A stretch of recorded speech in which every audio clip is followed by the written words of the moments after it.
ఒకే రోజు ఈ గ్రామ సభ తీర్మానాలు చేయాలి అనేది చాలామంది కోరిక ఇది.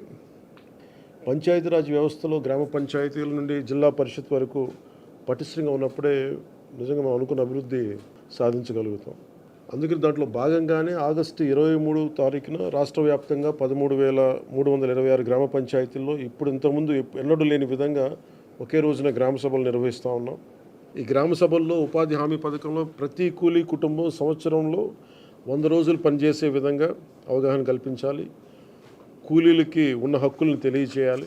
రైతులకు ఉపాధి హామీ పథకాన్ని సద్వినియోగం చేసుకోవడానికి సంబంధించిన పనుల వివరాలను గ్రామ సభల్లో ప్రతి ఒక్కరికి అర్థమయ్యే విధంగా తెలియజేయాలి. ఇకపైన ఉపాధి హామీ పథకాన్ని సమర్థవంతంగా అమలు చేయడానికి మనందరం కలిసి పనిచేద్దాం. పథకం అమలులో మన రాష్ట్రాన్ని దేశంలోనే మళ్ళా మొదటి స్థానంలో ఉంచడానికి కృషి చేయాలని కోరుకుంటా ఉన్నాను. గ్రామాలను అభివృద్ధి చేసే మహాత్మా గాంధీ గారి కళలాగా గ్రామ స్వరాజ్యాన్ని స్థాపించాలి, ఆ దిశగా అడుగులు వేయాలని చెప్పి మీరందరూ కలిసి మాకు సహాయ సహకారాలు ఇవ్వాలని మనస్ఫూర్తిగా కోరుకుంటున్నాను.